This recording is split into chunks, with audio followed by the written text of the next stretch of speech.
Okay, mag-mackerel tayo today. I-bake natin guys. Mackerel. Kumakain din natin ito. Sa ato ni budloy na sa Pilipinas. Budloy. Okay, naugasan natin. Tinanggal ko na ang laman loob niyan. So, ito akin. Ito kay Michelle. Kay Kimberly. Kay Wayne. Extra. Dahil si Breton ang kumakain niya. Okay. Bibake natin siya guys.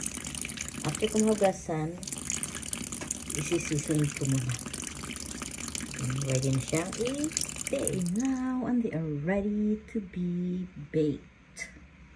Ginawa kong dalawang tray para sila po ay hindi magsisikipan. Okay, lagyan na natin sa oven.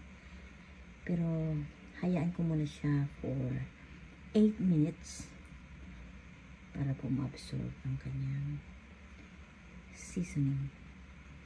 Okay, guys. Ayan na sila. Ready, get, set, cook. Listen.